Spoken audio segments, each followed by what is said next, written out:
你见过这样的天生坏种吗？一只蓝猫正在水池里拼命地挣扎，它不仅没有上前帮忙，反而直接拉上了窗帘，直到波斯猫被活活地淹死后，它才喊来了父亲，还表现出伤心难过的样子。反观父亲还要安慰他不要悲伤难过。Don't be sad. Probably happened very fast. 它就是大家所说的天生坏种。这天上课，一只蜜蜂飞了进来，同学们都被吓得纷纷躲开，他却大胆地用水杯罩住蜜蜂，接着用一张纸封住了杯口。在全班震惊的目光中，他淡定地把蜜蜂放飞到了窗外。Thank you, Emma.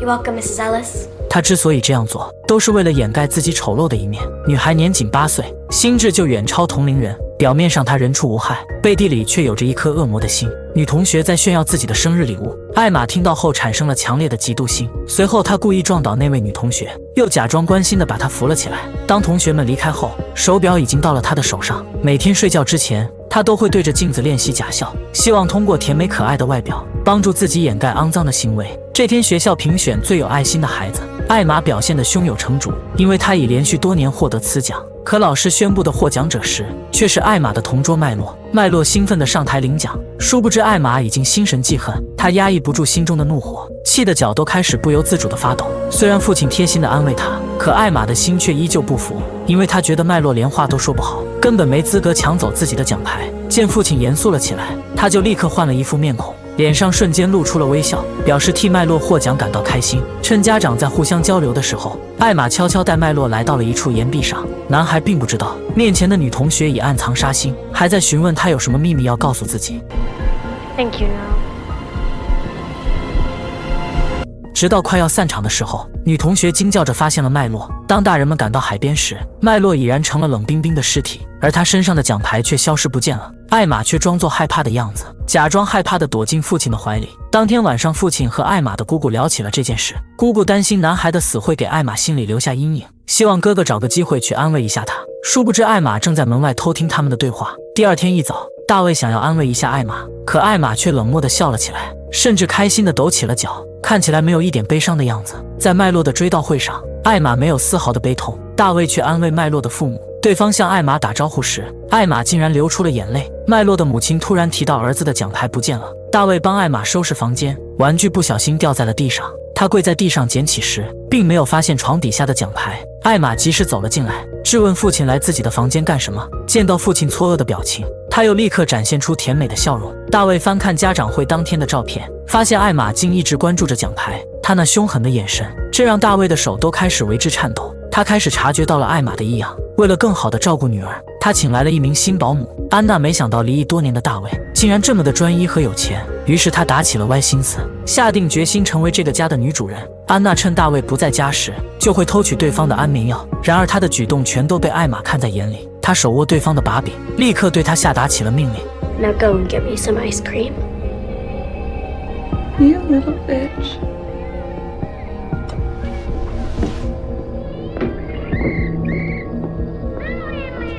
Bring me a couple of cookies while you're at it.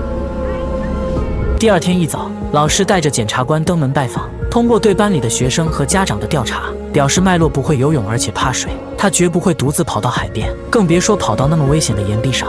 而且有其他同学证明，曾看到艾玛跟麦洛一起离开。听到几人的对话，艾玛立刻意识到不妙，她看向旁边的玻璃罐子，突然就惨叫了一声。她不惜用自残的方式强行打断了几人的对话。艾娜就在旁边看着，目睹了艾玛自导自演的全过程。大卫在为艾玛包扎时表示，老师说他那天有去过岩壁，希望他能对父亲说实话。艾玛却生气地走开，说老师肯定是在说谎，而他说谎的原因是讨厌自己。艾玛刚反驳完父亲，突然又楚楚可怜地向父亲道歉，说自己之所以会这样，完全是因为麦洛而伤心导致的。安娜掌握了艾玛的把柄，但却没有告诉任何人，要想傍上艾玛的父亲，就要率先搞定艾玛这个坏种。 Your dad thinks you have major issues, Curly Sue.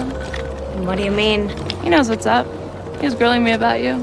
也就是在这时，他们发现老师又去了麦洛的家里。为了不让罪行暴露，艾玛决定要让老师从世界上消失。女孩把同学推下了悬崖，导致死亡。眼看老师就要查出真相，于是她把家门口的马蜂窝摘了下来，趁老师不注意时藏在了车里。老师驾车离开的时候，一只马蜂飞到了他的脸上，吓得他急忙伸手胡乱的驱赶，慌乱中差点就出了车祸。好在他及时停在了路边，将马蜂及时的赶出了车外。可他没想到的是，后座里居然被放了整个马蜂窝。不久后，老师就发生了车祸死亡。安娜打扫卫生时意外发现了奖牌，便故意把奖牌挂在了台灯上。父亲还没发现的时候，艾玛却率先看到了他，于是他蹑手蹑脚将它取下，悄悄地把奖牌藏在身后准备带走。结果一不小心发出了声响，瞬间就引起了父亲的注意。在父亲的一再追问之下，艾玛只好把奖牌拿了出来，发现这是麦洛的奖牌。大卫瞬间有了不好的预感，艾玛还没有编出应对父亲的理由，安娜就突然杀了出来。 It was hidden under the bed.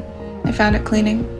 他凶狠地盯着安娜，转身却立刻恢复了笑意。他说麦洛把奖牌当做了赌注，然后在游戏中输给了自己。后来麦洛的意外死亡让他感到害怕，这才把奖牌藏了起来。大卫虽然心中有疑惑，但现在要做的就是尽快把奖牌还给麦洛的家人。看着父亲离开的背影，艾玛心中产生了怨恨。他们很快就来到了麦洛的家中，艾玛很不情愿地把奖牌还给了麦洛的母亲，而对方很是惊讶。大卫为了保护女儿，只能按照艾玛说的那一套进行解释。 It was a game. I was gonna give it back, buddy. 麦洛的母亲没有起疑心，反而感谢艾玛能够把它归还。在接下来的聊天中，大卫父女得知了老师在车祸中丧生。 On the TV, it said there was a wasp's nest in her car. It was a science project or something, and she was stung. I don't know. It doesn't make any sense to me. Daddy, I'm not feeling well. Can we go home? Sure. 第二天，大卫在工作室里干活，无意间看向了过道的房顶，发现房檐下的马蜂窝居然不见了。联想到艾玛最近的反常行为，他赶紧上网查询有关资料，对儿童的可怕有了新的认知，于是为艾玛预约了心理医生。艾玛笑着答应了父亲的安排，还说这样对自己有好处。可他为了压抑内心的愤怒，居然狠心地掐破了手掌。面对心理医生的询问，艾玛表现得格外乖巧和开朗，她轻松拿捏了大人们的心理，没有露出丝毫的破绽。 Mr. Grossman, I have seen thousands of kids in my practice, and Emma seems 100% perfectly average. In fact, I told her she reminds me of myself. 大卫刚回到家，就看见正在沐浴阳光的安娜，见对方穿得如此清凉，顿时整个人都慌了神。安娜看穿了大卫的心思，于是她找到艾玛宣誓主权，指引艾玛就是杀人凶手，表示自己要当她的继母，威胁艾玛要乖乖听自己的话。到了晚上，坐在沙发上的安娜听到了异响，于是开始寻找艾玛，发现声音是从隔壁房子发出。她好奇地走向隔壁房子，结果刚进门就踢翻了汽油桶，油桶滚动导致门闸瞬间关闭锁死，将她牢牢困住在了里面。她惊慌呼喊着艾玛。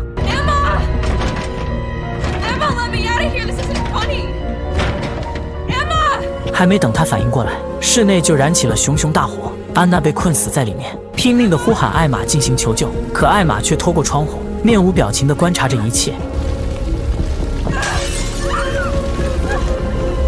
艾玛狠狠地看着被燃烧的安娜，任由安娜垂死挣扎，直到对方彻底倒下，她才满意地笑着离开。当大卫慌张地赶回家时，工作室已经化成了灰烬。万幸的是，女儿没有受到任何伤害。为了摆脱自己的嫌疑，他说看见安娜在工作室里偷偷抽烟。这时的大卫已经不再信任艾玛，他半夜来到艾玛的房间，叫醒了假装睡着的她，质问是不是他害死了麦洛。虽然知道自己无法隐瞒下去，但还是选择了继续撒谎。他原本还说自己没去过海边，现在又成了失手把麦洛推下了悬崖。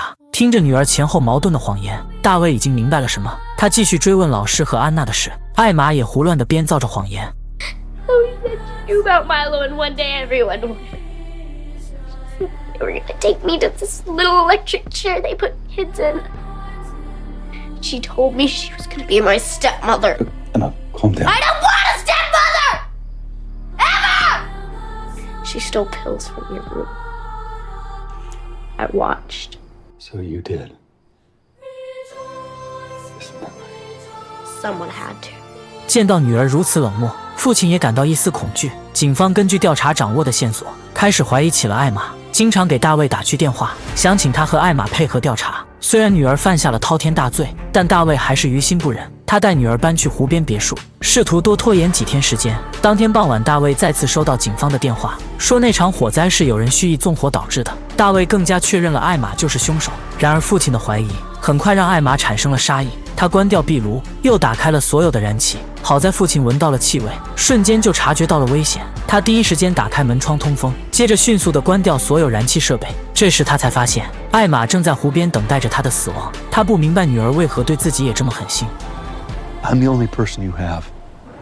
No, something happened to you, I'd live without Angela. She thinks I'm nice.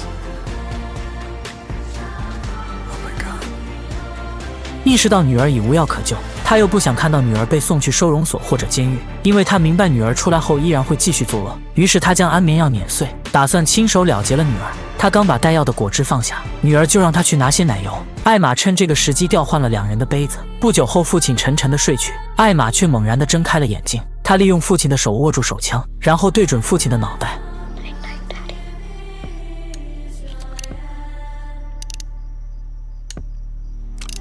幸好的是打偏了，眼看女儿要杀了自己，他赶紧想要夺过艾玛手中的枪，手枪掉落在地上，艾玛赶紧抢走手机，并且拨通了报警电话。大卫艰难地爬了起来，而他却躲进了卫生间里。面对这个天生的坏种，大卫果断地举起了枪。然而就在这时，听到求救声的邻居赶了过来。Don't listen to her. She's not right. There's something wrong with her. I have to do this. 为了阻止女儿继续祸害人，大卫顾不上邻居的劝阻。